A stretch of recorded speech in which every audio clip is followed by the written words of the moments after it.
स्वागत करते हैं दिल से आपका, अभिनंदन करते दिल से आपका। स्वागत करते हैं दिल से आपका, अभिनंदन करते दिल से आपका।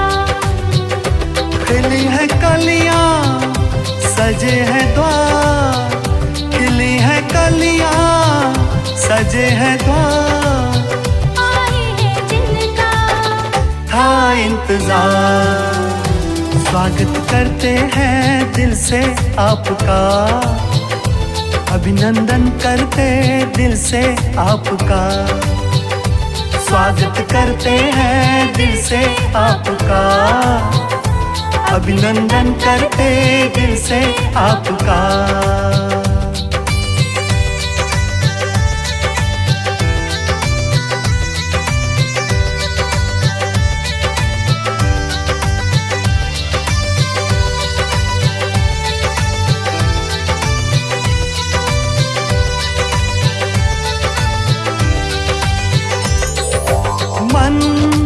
सुमन है महका, दीदार आपका पाकर।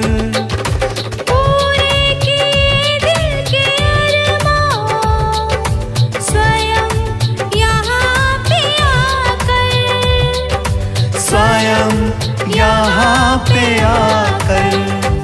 आप आए धन्यवाद आपका, स्वागत करते हैं दिल से आपका।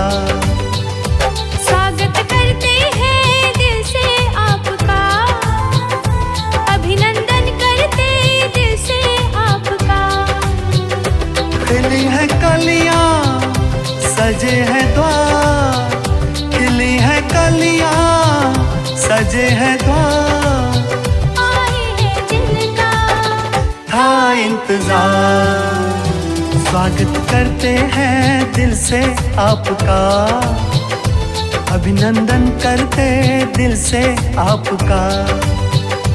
स्वागत करते हैं दिल से आपका, अभिनंदन करते दिल से आपका।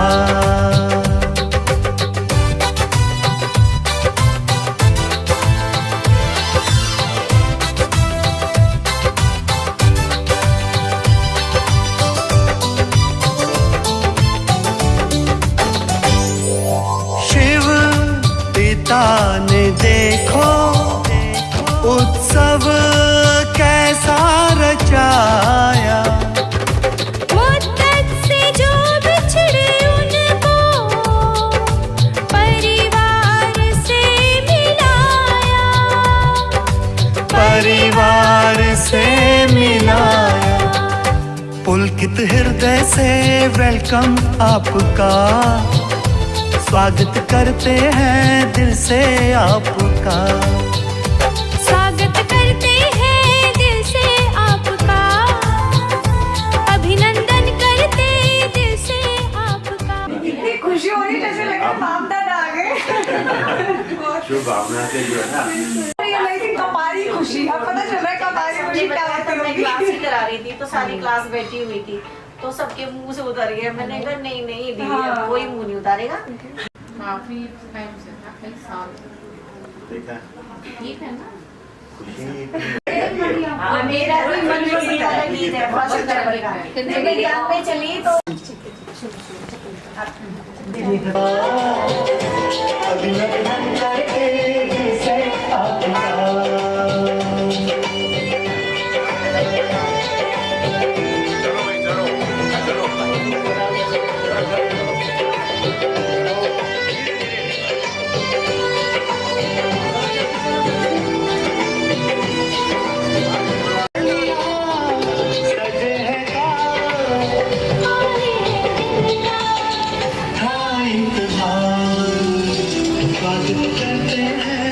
से आपका अभिनंदन।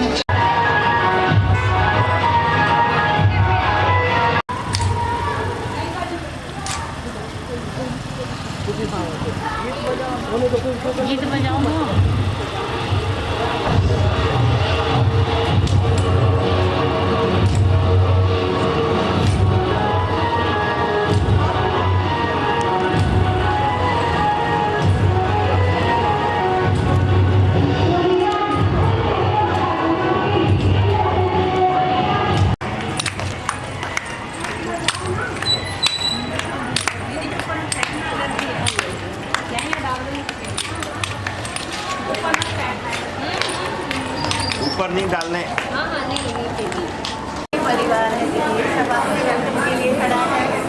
और यहाँ से सारा परिवार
के बच्चे भी पहुंच जाते हैं, चाहे मधुबन से हो, कहीं से भी हो, बाबा पहुंचा ही देता है। आप सभी ने काफी समय से तपस्या की है और ये भी बहन जी ने सुनाया कि आपने विशेष योग भी किया और इसीलिए देखो रक्त भी ठीक हो जाता है।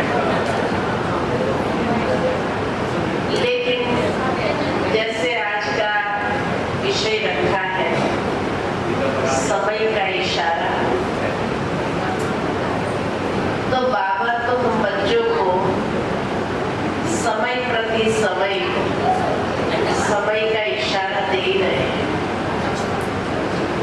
चाहे बाबा ने मुरलियों के द्वारा समय का इशारा दिया, चाहे बाबा इस संसार के अंदर परिवर्तन की प्रक्रिया में जो जो घटनाएं हो रही है उन घटनाओं के माध्यम से भी समय का इशारा दे रहे हैं। और अब तो शायद दुनिया की आत्माएं भी इस बात को बहुत अच्छे से समझने लगी है कि अब परिवर्तन तीव्र गति से होने वाला है। कई लोग ये भी मानते हैं कि अब महाविनाश भी होगा। समय इतना तीव्र गति के परिवर्तन का है कि रोज नई नई खबरें आती रहती है। ब्राह्मण बच्चे जब सुनते हैं तो उन्हें खुशी भी हो रही है कि अपनी नई दुनिया का समय नजदीक आ रहा है। जैसे बाबा कहते हैं कि जब नजदीक पहुंचते हैं तो झाड़ दिखाई देने लगते हैं। तो समय नजारा भी दिखा रहा है, साथ में बाबा हम बच्चों को पुरुषार्थ के लिए भी दो बातें जरूर कहते हैं। पहली बात तो बाबा यही कहते हैं कि बच्चे अपने स्व के पुरुषार्थ को तीव्र करो, बाबा की याद को पावरफुल बनाओ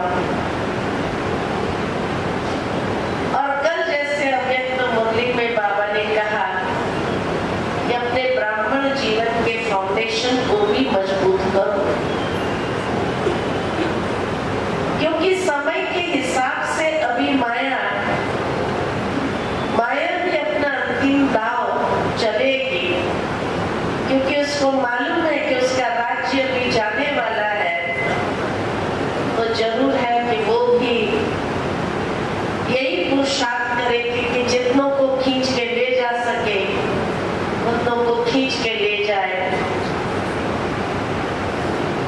तो माया भी अपना फुल फोर्स लगाएगी ही। तो इसीलिए हम बच्चों को अब अपने बुद्धि के योग को इतना पावरफुल बना देना है कि माया या समय कहीं से भी हमें हिला न सके। दूसरी बात जो बाबा कहते हैं कि बच्चे जो आत्माएं शरीर छोड़ती जा रही है उन आत्माओं को भी अंजलि देने का वक्त है और वह भी हम बच्चों को ही देनी है। जिसको मुक्ति के मार्ग पर जाना है तो उनको मुक्ति देनी है और जो जीवन मुक्ति में जाना चाहते हैं उनको वो अंजलि देना है, वो रास्ता दिखाना है।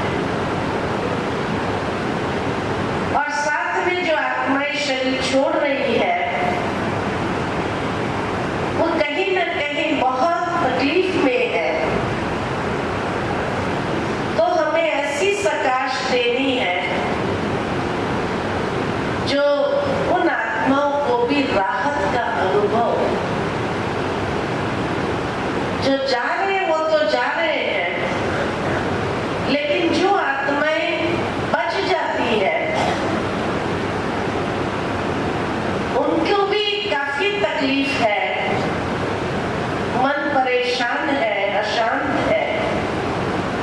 तो बाबा कहते हैं उनको भी शांति का, खुशी का, परमात्मा स्नेह का वाइब्रेशन जरूर देना है। संपूर्णता को प्राप्त कर ऊपर जाने लगे हैं, ये भी हमें समय का इशारा ही देता है।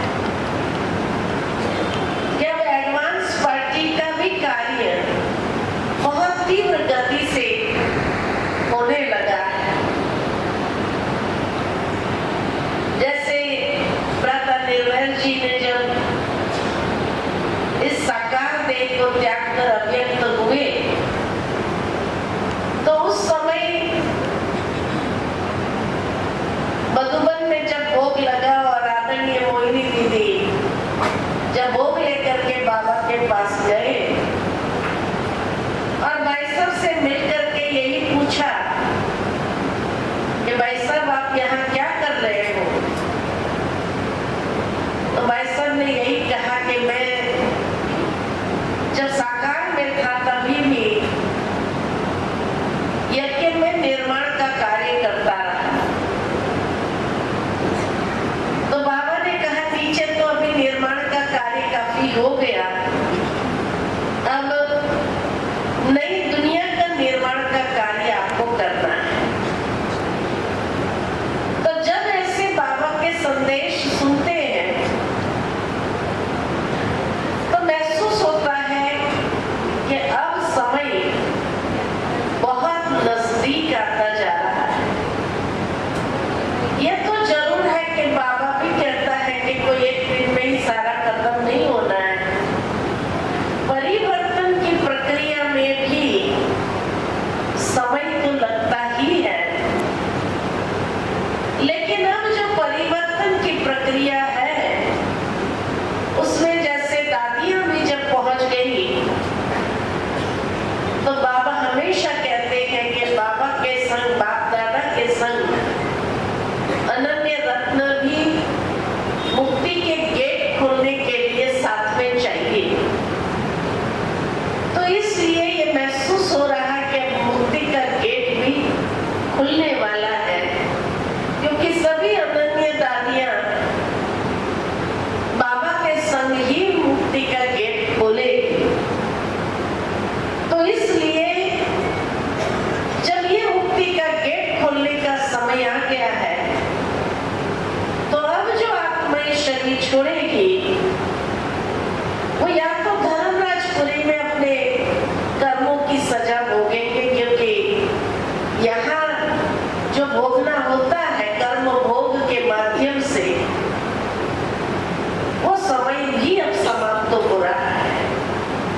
अब जिसका भी हिसाब किताब बाकी होगा वो धर्मराजपुरी में ही अपनी सजाओं को अनुभव करेंगे, जो काफी दर्दनाक होता है।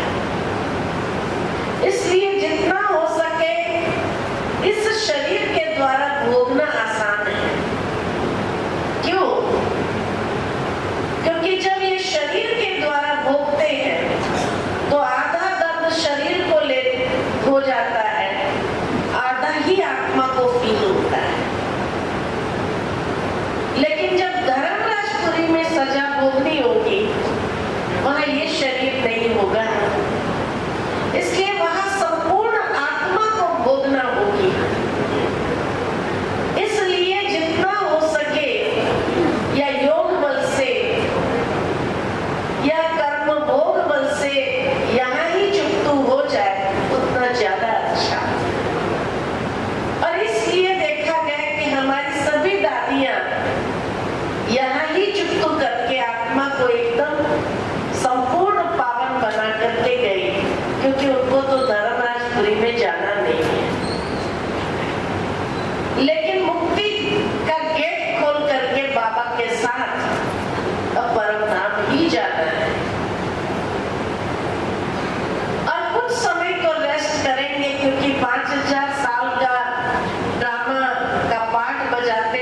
चलाते आत्मा कितनी थक गई है, तो कुछ समय तो रेस्ट करेगी। रेस्ट करने के बाद ही फिर नई दुनिया में आना होगा। तो इसलिए अब जो समय बचा है उसी में ये सारी प्रक्रिया होनी है। जाने वाले जाएंगे भी, जिन्होंने यहाँ अपने कार्मिक भोग को नहीं चुकाया है वो धर्मराजपुरी में जाएंगे, और जिन्होंने यहाँ चुकाया वो सीधा बाबा के संग, दादियों के संग परमधाम ही चले जाएंगे। तो यही बता रहा है, क्योंकि वापस आना भी है, नई दुनिया को शुरू भी करना है। और श्री कृष्ण आने के पहले जरूर है कि बाबा जैसे कहते कि साइंस अपनी चरम सीमा को प्राप्त कर लेंगी और एक तरफ विनाश भी बहुत तीव्र गति से होगा, लेकिन दूसरी ओर जो इंजीनियर आदि है वो नई दुनिया की स्थापना का कार्य भी बहुत तीव्र गति से करेंगे, क्योंकि तभी तो श्री कृष्ण का आवाहन हो सकेगा इस भूमि पर।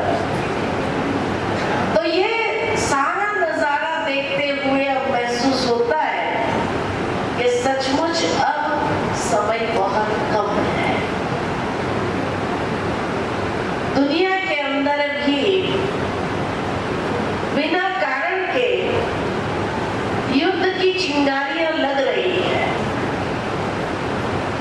और ये अभी शांत होने वाली नहीं है, ये और ही भड़का देगी।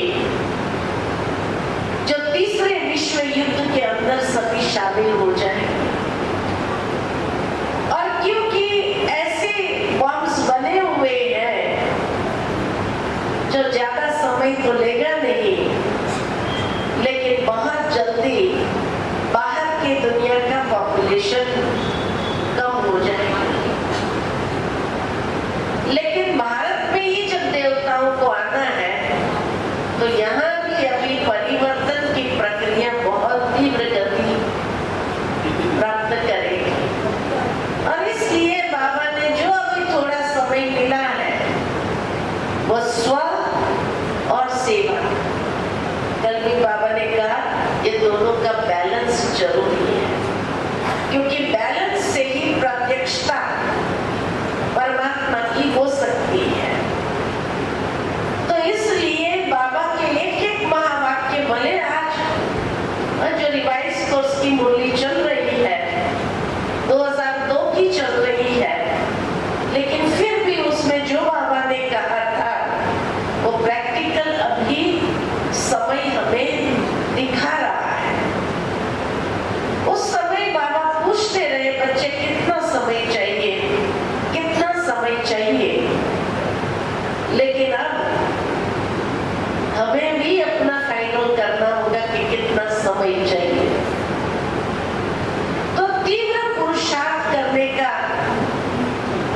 क्या माध्यम अपनाए, क्या विधि अपनाए?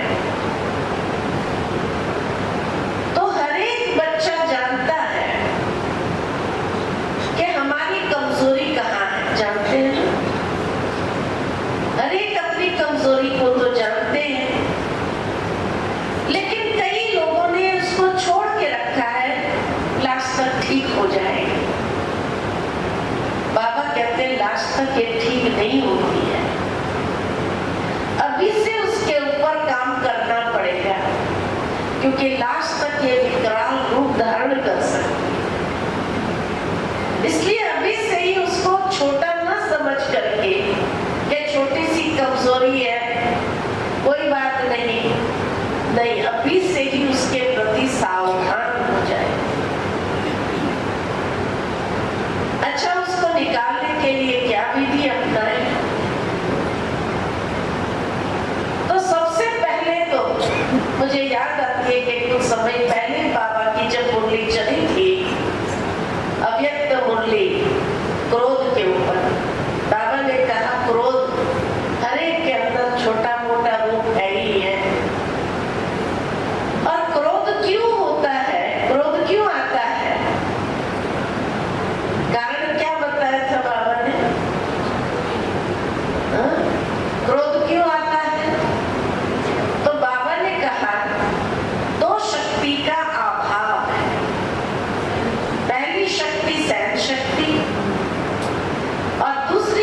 शांति साइलेंस पार्ट, शांति की शक्ति।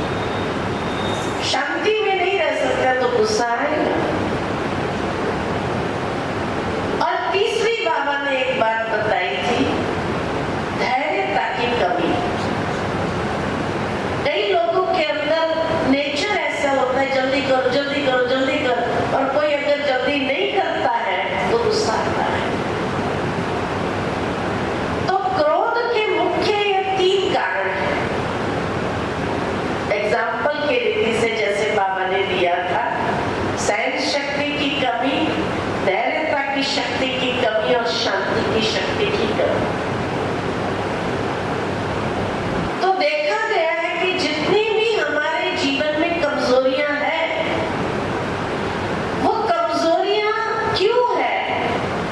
कोई ना कोई शक्ति का अभाव है, इसीलिए वो कमजोरी है। अब उस कमजोरी को मिटाना है, क्योंकि वही कमजोरी अड़चन है जो संपूर्ण बनने नहीं दे रही।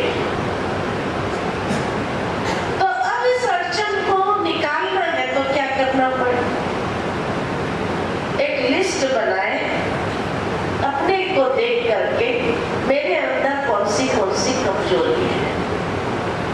अच्छा, ज्यादा से ज्यादा कितनी होगी? कितनी होगी? 8-10 होगी। मोटी मोटी तो समाप्त तो होगी, बाकी छोटी छोटी रही हुई है, वो कितनी होगी? 8-10 होगी कि नहीं होगी? 8-10 होगी या ज्यादा होगी? 8-10 होगी। हर एक के मानते 8-10 कमजोरियां होगी। अच्छा, अगर मान लो कि 10 कमजोरियां हैं और 10 कमजोरी किस शक्ति के अभाव से है, तो उसके अगेंस्ट में शक्ति निकालो। ये कौन सी शक्ति की कमी के कारण ये कमजोरी हमारे जीवन में है।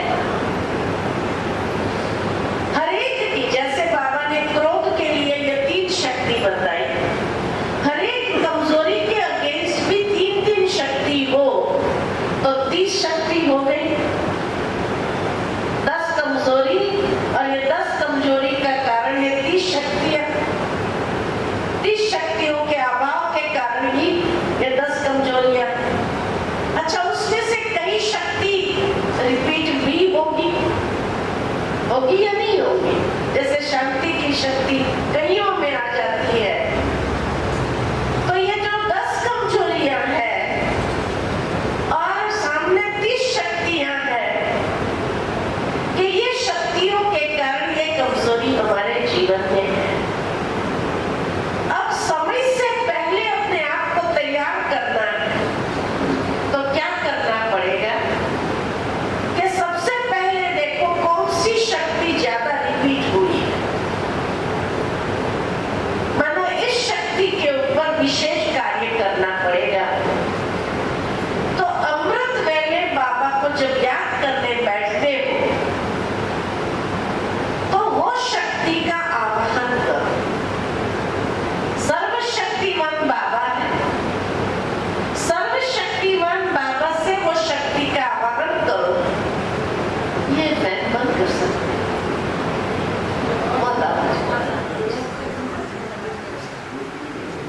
तो वो शक्ति का आवाहन करो। कितना दिन आवाहन करेंगे? हफ्ता आवाहन करो। उसके बाद देखो कि वो शक्ति कितनी आई। मानो जैसे क्रोध है तो शांति की शक्ति का आवाहन किया, हफ्ते के बाद देखो कि कोई कुछ बोलता है तो क्या चिड़चिड़ापन भी आता है? अगर आता है तो और एक हफ्ता करो। लगातार बाबा से शांति की शक्ति की किरणें की प्रकाश अपने अंदर लेते चलो। तो जब ये लेते चलेंगे, आप देखेंगे कि 15 दिन के अंदर आपके अंदर वो शक्ति भरपूर हो जाएगी। और जैसे ही वो शक्ति भरपूर होगी, उससे कनेक्टेड जितनी भी कमजोरियां हैं उसमें भी फर्क आने लगेगा।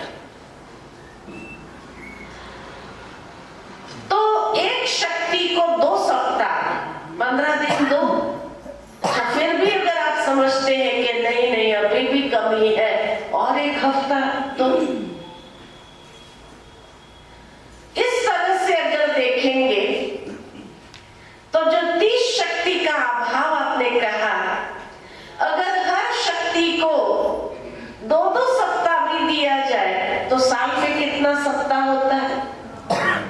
52 सप्ताह। उसमें जैसे मैंने कहा कुछ शक्ति तो रिपीट होगी।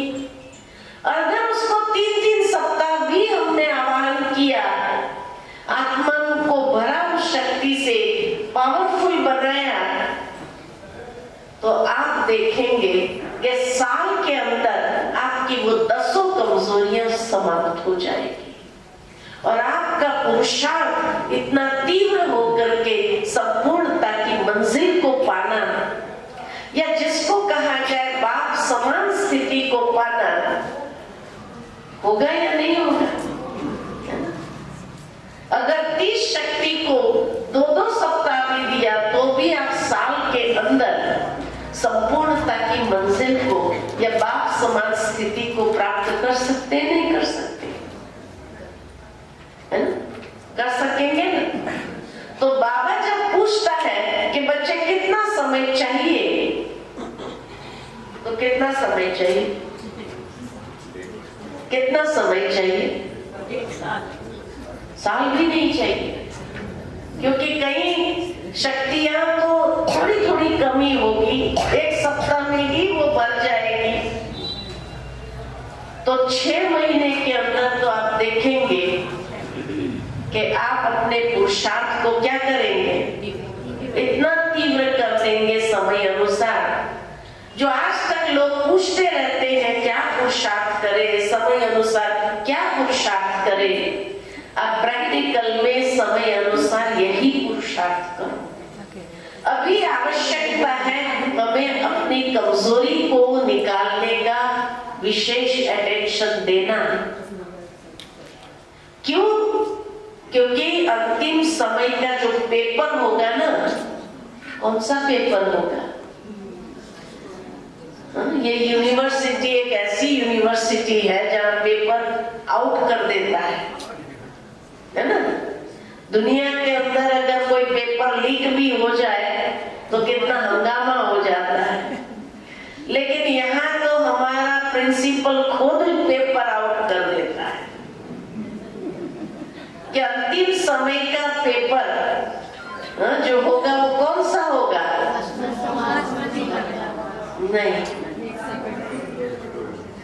अंतिम समय का पेपर। क्योंकि आज कहूँ रिश्तों से लोग इतने तंग हैं, परेशान हैं कि अब मोह रहा ही नहीं, तो नष्ट मोह तो बने हुए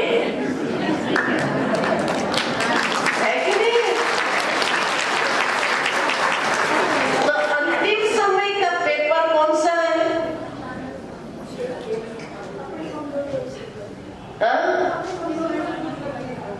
अंतिम समय का पेपर हमारी अपनी कमजोरी लेगा।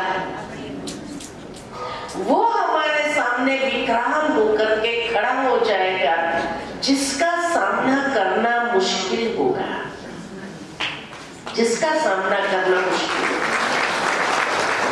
क्योंकि जिस कमजोरी के ऊपर अगर हमने कोई काम ही नहीं किया तो वो अंतिम समय बड़ा डरावना रूप लेकर के हमारे सामने आएगा। इसलिए आवश्यकता है कि समय से पहले हम अपनी ये कमजोरी के ऊपर विशेष अटेंशन दे करके उसको समाप्त करें। और उसको समाप्त करने का ये नहीं है कि बाबा के कमरे में जाकर के चिट्ठी लिख दिया कि बाबा हाथ से हम ये कमजोरी छोड़ के जा रहे हैं। ऐसी कमजोरी छूटती नहीं है। जिस तरह मान लो ये कमरे के अंदर अंधेरा हो और कोई आकर कहे कि अंधेरे को निकालो, अंधेरा निकलेगा? नहीं निकलेगा। क्योंकि अंधेरा क्यों है? प्रकाश का अभाव यही अंधेरा है। अंधेरे का अपना स्रोत नहीं है, प्रकाश का स्रोत है। प्रकाश का अभाव यही अंधेरा है। तो जीवन के अंदर ये कमजोरियां क्यों है? कमजोरी का स्रोत नहीं है, कमजोरी का कोई स्रोत नहीं है, लेकिन शक्ति का अभाव यही कमजोरी है। शक्ति का स्रोत है, इसलिए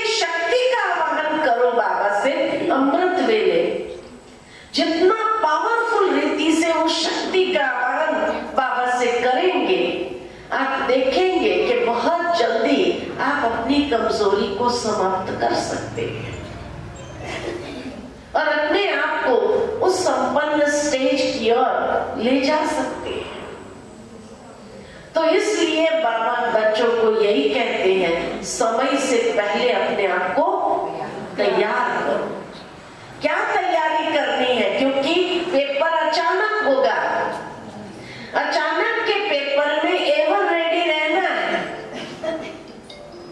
तो एवर रेडी कैसे रहेंगे?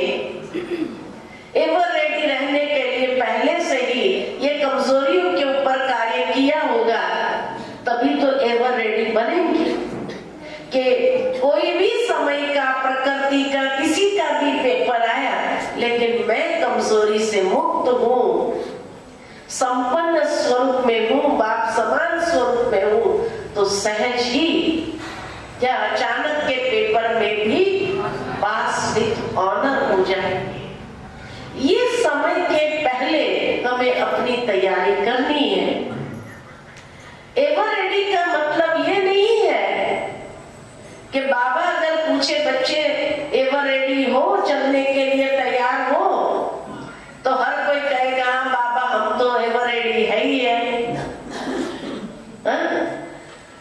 इसको नहीं कहा जाता एवर रेडी रहना। लेकिन क्या मैंने अपनी कमजोरी के ऊपर विजय पाया है? पहली बात। दूसरी बात, मैंने जमा का खाता इतना किया है, भरपूर किया है कि नहीं है? अगर मेरा जमा का खाता नहीं है तो भी बाबा यहाँ से मुझे अगर ले भी ले तो कौन से पद पर आसीन करेगा? अगर कमजोरी के ऊपर विजय नहीं पाई है, जमा का खाता इतना नहीं है, तो क्या बनना पड़ेगा? दास-दासी बनना पड़ेगा, है ना? कई बार गुलजार दादी के पास में जब कोई जाते थे, बाबा ये फलाना ऐसा करता है, ये ऐसा बोलता है, ये ऐसा करता है, देखो बाबा का बच्चा बनने के बाद भी ऐसा परेशान करता है। दादी क्या कहती थी?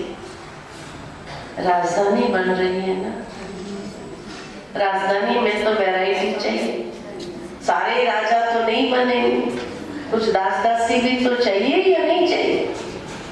ये कहती थी दादी। अरे दास-दासी, अगर वो दास-दासी बनना चाहता है तो तुम क्यों परेशान हो रही हो? बनने दो उसको, तुम तो राजा बन जाओ। उसने तुम्हें साइड दे दी कि मैं अपने ये स्वभाव के वश रहूंगा, मुझे तो दास-दासी ही बनना है, तुम बने जाओ आगे। तो तुम आगे बढ़ो ना। वो दास-दासी बनना चाहता है तो तू क्यों परेशान होती हो? बात तो सही है। राजधानी बन रही है, सब वैरायटी होंगी, तो इसीलिए हम दूसरे की चिंता न करें, ऐसा करता है, वैसा करता है, ऐसा स्वभाव है उसका, ऐसा परेशान करता है। आप परेशान क्यों होते हो? आप अपनी शान में रहो, दादी कहते। और आप अपनी शान में रह करके पुरुषार्थ करो कि अमृत वेले बाबा के फुल सकाश लेकर के अपनी सारी कमजोरी के ऊपर विजयी हो जाओ। अपने आप को रेडी कर दो और जमा का खाता इतना अपना बढ़ा दो कि अगर यहाँ से बाबा ले भी जाए तो पास विथ ऑनर सलाम देते हुए हम धर्मराज को भी सलाम दे करके जाए, ऐसा खुशी से जाए, मुक्ति में पहुंच जाए और फिर जीवन मुक्ति में श्री कृष्ण के साथ गोप गोपियां उसके दोस्त बनकर के नीचे आए। यही तो चाहते हैं ना। दास-दासी बनने का तो लक्ष्य नहीं है किसी का। क्या बनना चाहता है? लक्ष्मी नारायण। बाबा ने 2-4 मुरली पहले कहा था, कोई राम सीता भी बनना नहीं चाहता है। क्या बनना चाहते हैं? लक्ष्मी नारायण।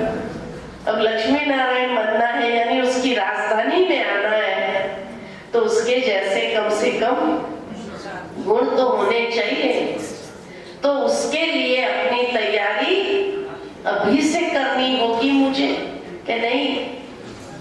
तो समय हमें इशारा देने लगा है। अब समय के इशारों को समझते हुए हम अपने पुरुषार्थ की गति को तीव्र करें और विशेष अमृत वेले अपने अंदर वो सकाश को भर दें। पावर ऑफ सकाश टीम जो है मधुबन के अंदर, उन्होंने एक बहुत अच्छा प्रोजेक्ट राज योगाथन, मैराथन होती है ना, मैराथन में क्या करते, रेस करते, तो उन्होंने प्रोजेक्ट बनाया है राज योगाथन। बाबा भी कहता है ना बच्चे रेस करो, याद की रेस करो, रीस नहीं करो। तो नई दुनिया जो है हमारी अहिंसा की दुनिया है और शांति की दुनिया है। तो 2 अक्टूबर से उनका ये प्रोजेक्ट आरंभ हुआ, क्योंकि 2 अक्टूबर गांधी जयंती को कहते हैं विश्व अहिंसा दिवस। और ब्रह्मा बाबा जब अव्यक्त हुए तो 18 जनवरी को कहते हैं विश्व शांति दिवस। तो विश्व अहिंसा दिवस से विश्व शांति दिवस तक 108 दिन होते हैं।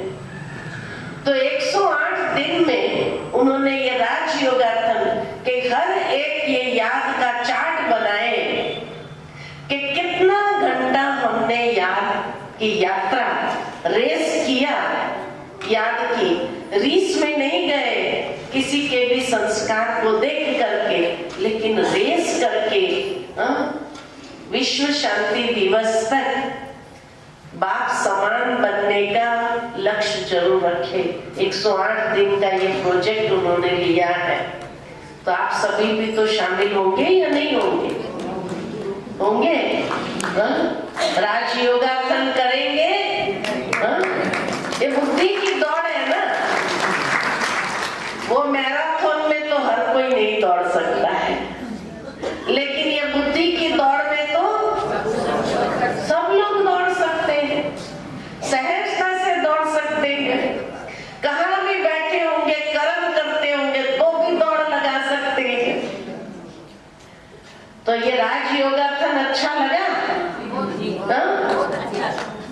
जो मैराथन में नहीं दौड़ सकते हैं, इसमें नंबर 1 लेकर के दिखाओ। जो बाबा कहते हैं 108 दिन 8 घंटे का योग का चार्ट बनाए, इतना अटेंशन अपने ऊपर रखे, तो समय के अनुसार अभी ये पुरुषार्थ की मांग है, जरूरत है, आवश्यकता है। समझा? नई दुनिया कब आएगी, कृष्ण कब जन्म, इन बातों में नहीं जाओ। कृष्ण कब जन्म लेगा, जब जन्म लेना होगा लेगा, हमें क्या मतलब आया। लेकिन हम उसके साथ आए, ये हमारा लक्ष्य हो। उसको जब आना होगा आएगा। कृष्ण आने में कितना दिन लगेगा, नई दुनिया शुरू होने में कितना, ये बातों में जाने की जरूरत है। जो चीज भगवान ने बताई नहीं, उसमें हम क्यों जाए, क्यों अपना माथा खपाए, है कि नहीं? हमारा माथा किसमें खपना चाहिए? अभी हम ये राज योगासन करके 108 दिन में क्या करें? बाप समान जरूर बन करके दिखाए। ये हमारा कार्य है। ठीक है? ठीक है सभी? अच्छा, ओम शांति।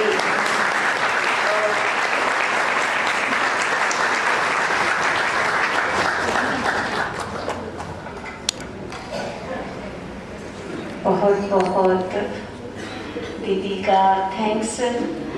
दीदी ने हम सबको ऐसा भरपूर कर दिया, आज हम ऐसे लग रहे जैसे साक्षात मधुबन में बैठे हैं। दीदी आए, दीदी तो बाप दादा दादियों की पालना में पलकर हम सबके सामने दादियों का बाबा का स्वरूप है। तो दीदी का बहुत दिल से हम स्वागत भी कर रहे हैं, बहुत बहुत बहुत दिल से थैंक्स भी कर रहे हैं, शुक्रिया कर रहे हैं, बहुत बहुत बहुत शुक्रिया। दीदी ने हम सबको बहुत अपना अमूल्य समय दिया, इतना अमूल्य जिसका हम कोई तुलना नहीं कर सकते हैं। हम उसको माप नहीं सकते हैं, तोल नहीं सकते हैं, सोच नहीं सकते थे। मैं कभी सोचती थी दीदी कभी हमें भी टाइम देगी, कभी नांगलोई में कदम रखेगी, पर भाई साहब ने जब एकदम से बोला दीदी ने, तो दिल से एकदम कहा अरे बाबा दीदी जल्दी, बाबा भाई साहब जल्दी हाथ भी करो। हमने कहा हमें तो हाथ नहीं करा। शुक्रिया बाबा, शुक्रिया, थैंक यू बाबा, थैंक यू दादिया, थैंक यू दीदी। अभी दीदी का हम ज़्यादा टाइम नहीं लेंगे। हाँ दीदी बोल रही नागले वाले नंबर 1 लेंगे। जी दीदी थैंक यू दीदी, सब फायदा करते हैं हाथ खड़ा करके। हम जरूर जरूर जरूर दीदी ने जो हमें होमवर्क दिया है कि हम 108 दिन में 108 घंटे की रेस करेंगे, नंबर 1 लेंगे, और जरूर जरूर हम जो दीदी ने होमवर्क दिया हम ऐसा बनकर दिखाएंगे।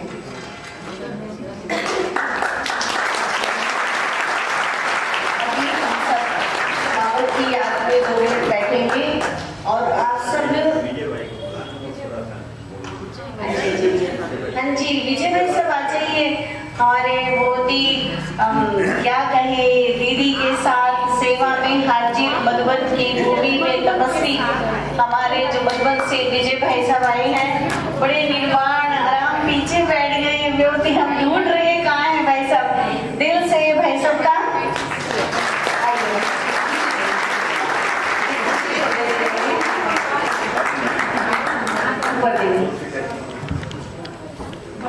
और विजय भाई साहब आ जाए, विजय भाई साहब भी आ जाइए, अभी आ जाइए, आप दिल से आएंगे। विजय भाई साहब आ जाओ, दुपट्टा पहना करके,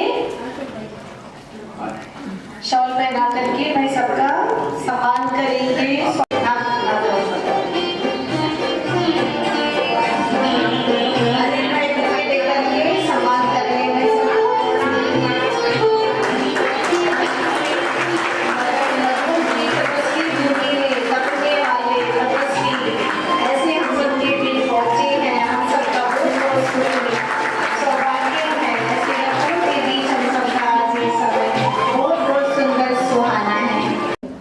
ओम शांति।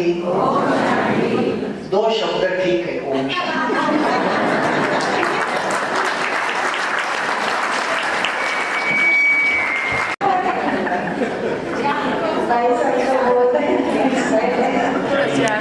हम अभी सबकी रिक्वेस्ट आ रही है, दीदी हम भूल गए कि दीदी से हम कमेंट्री करेंगे 10 मिनट।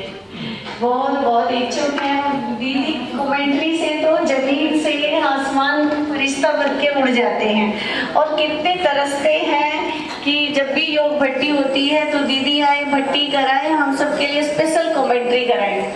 कोई भी नीचे नहीं रहता है, दीदी के इतने इतने प्योर शब्दों के साथ हम सब उड़ जाते हैं। तो दीदी बस 10 मिनट हम आपका लेंगे, बहुत बहुत अमूल्य आपका समय।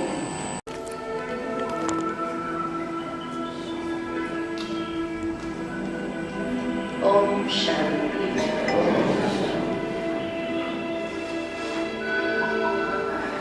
सभी स्वयं को आत्मनिश्चित करें।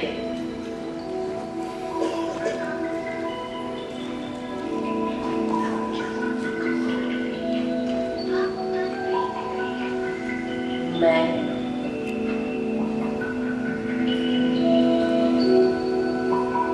एक शुद्ध आत्मा,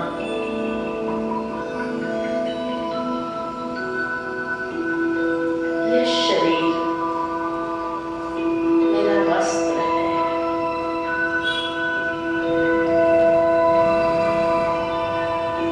धीरे धीरे मन और बुद्धि को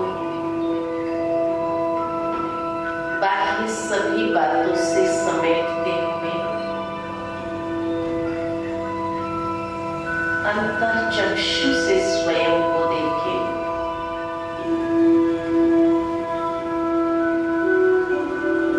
देह से न्यारी मैं आत्मा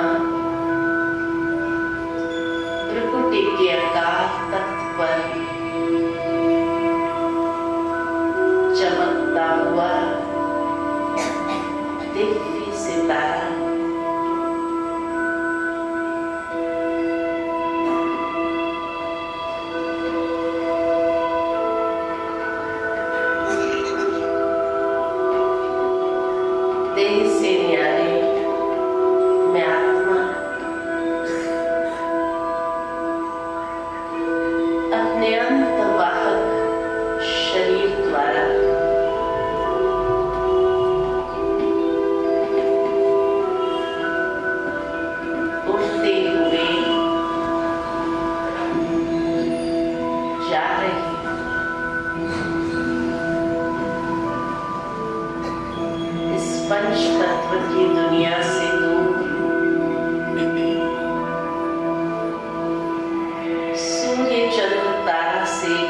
पार,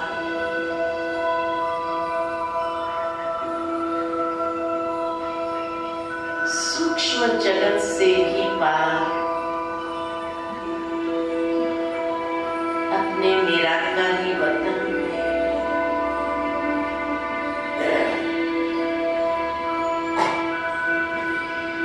जहां मैं आत्मा अपने संपूर्ण अनादि स्वरूप में स्थित हूं।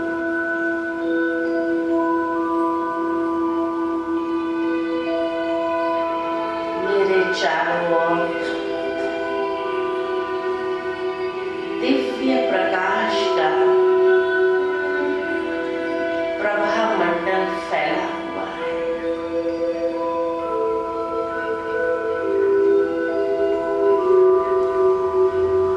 और मैं आत्मा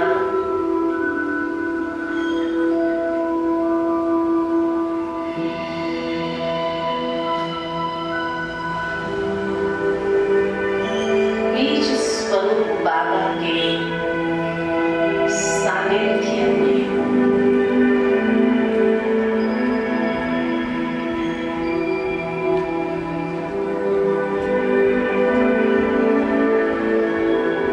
अपने निराकारी स्वरूप में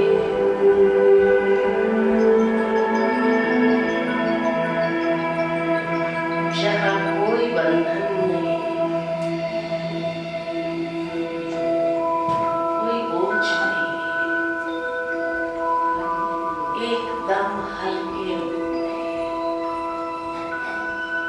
स्वयं को महसूस करती हूं।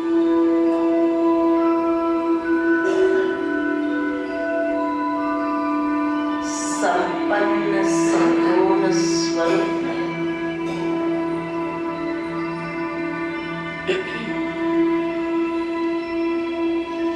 धीरे धीरे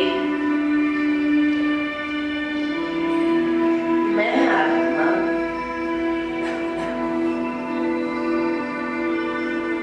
अपने आदि स्वरूप में अवतरित होती हूं।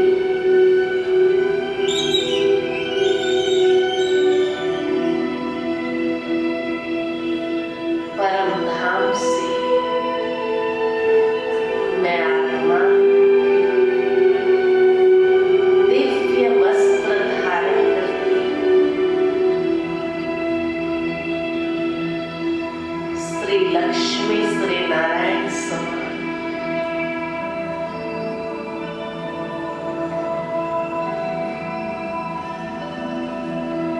जहां मैं 16 कला संपूर्ण निर्विकारी अवस्था में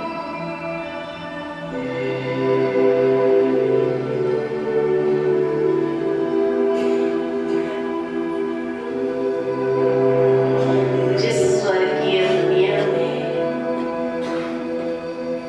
हर प्रकार का सुख व्याप्त है,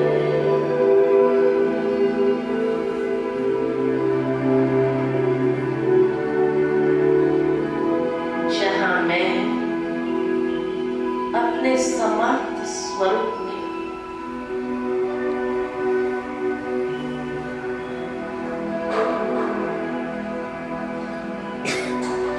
दिव्य गुण से संपन्न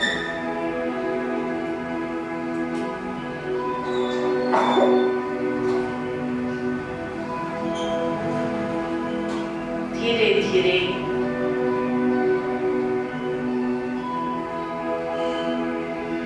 चक्र में नीचे उतरते हुए त्रेता युग में आते जो सेमी स्वर्ग है, जहां श्री राम और श्री सीता का राज्य है। उस राम राज्य में भी मैं आत्मा 2 कला का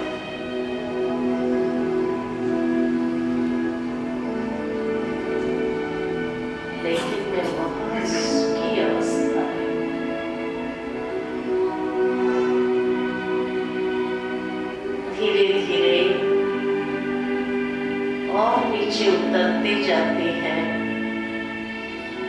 अपने पूज्य स्वरूप में स्वयं को देख रहे हैं।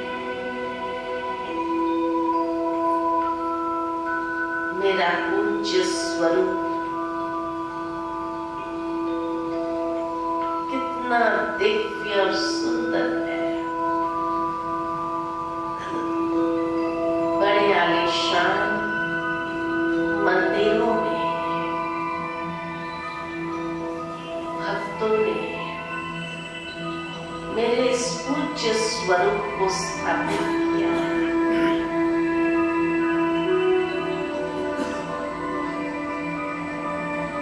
और शिव शक्ति रूप में स्वयं को देख रहे हैं।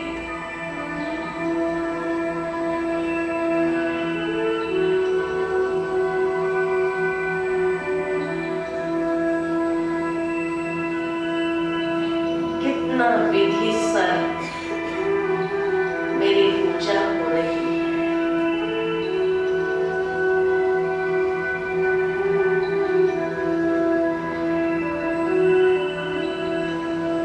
धीरे धीरे और कलयुग में नीचे उतरती जाती हूँ और मेरा ये पूज्य स्वरूप कई आत्मा की मनोकामनाएं पूर्ण कर रहे हैं। उनकी झोली भर रही है। और ऐसे करते करते संगम युग में मैं स्वयं को इस ब्राह्मण स्वरूप में देख रही हूं।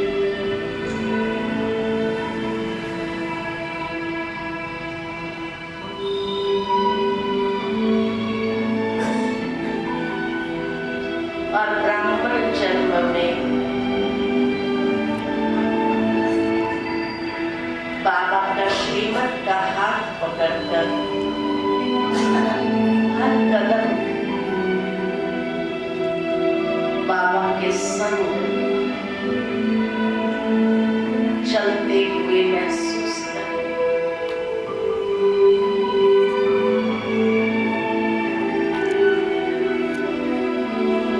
और अंत में इस ब्राह्मण जीवन में भी बाप समान बनते हुए मैं आत्मा पंछी उड़कर सूक्ष्म वतन में अपने दिव्य अलौकिक फरिश्ते स्वरूप को धारण कर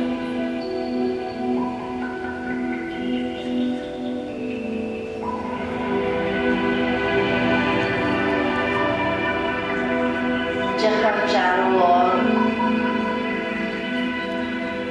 वतन में सफेद चांदनी सी दुनिया है, जहाँ मैं आत्मा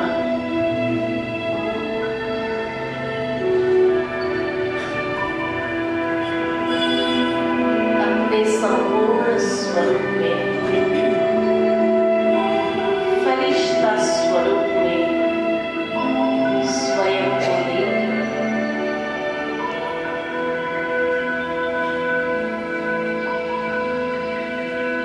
ब्रह्मा बाबा की अपने फरिश्ते स्वरूप में बाबा के सन्मुख मैं बाप दादा से दृष्टि स्वयं में समा रही हूं।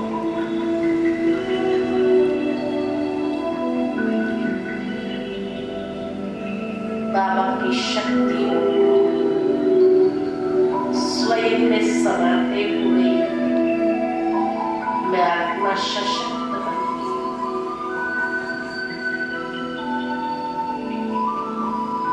और धीरे धीरे लौकिक व्यवहार कारोबार को संभालते हुए मैं फरिश्ता हर आत्मा को सकाश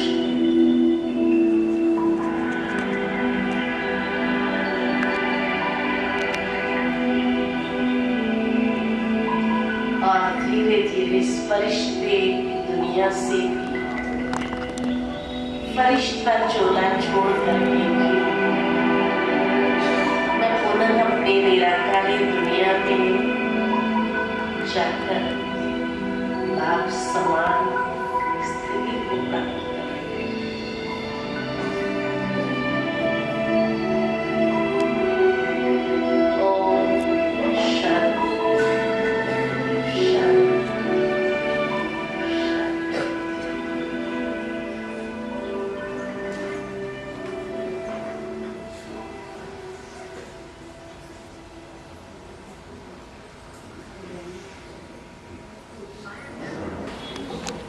नागलोक सेंटर के लिए मधुबन बेहद के घर से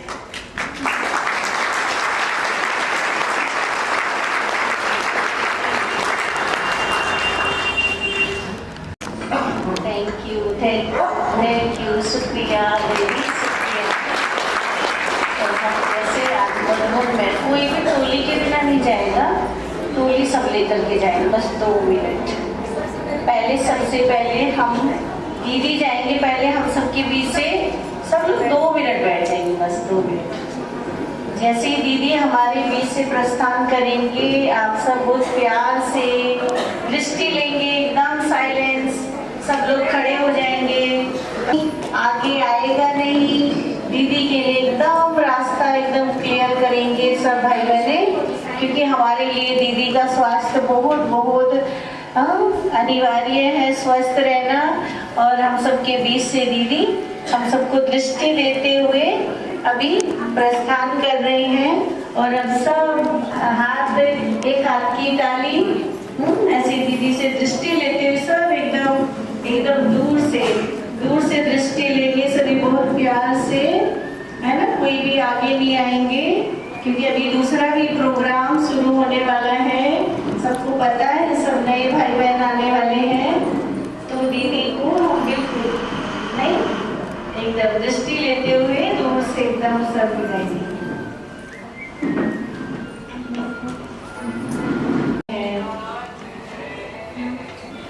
सबने बहुत प्यार से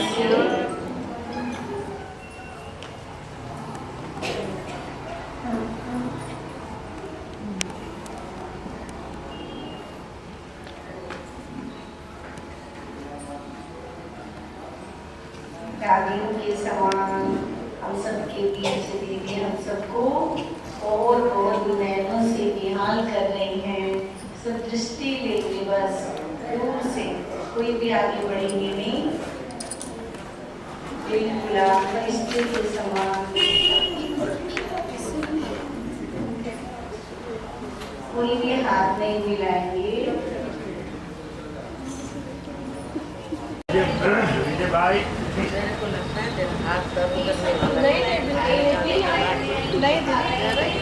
मुझे तो अच्छा लगता है। नहीं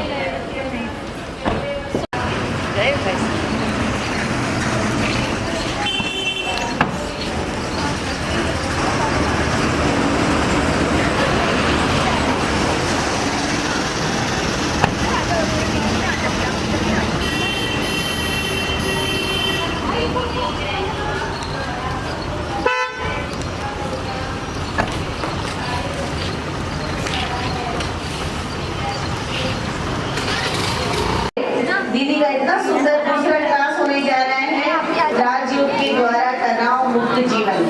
ठीक है, कोई भी मिस नहीं करेंगे। जिसने भी इनवाइट नहीं किया हो तो उनको इनवाइट करके भेज देंगे। और दोपहर में उनके लिए भोजन भी है, छोले कुलचे। ताली तो बजाओ, गेस्ट के लिए छोले कुलचे मिलने वाले हैं। ठीक है, ये हमें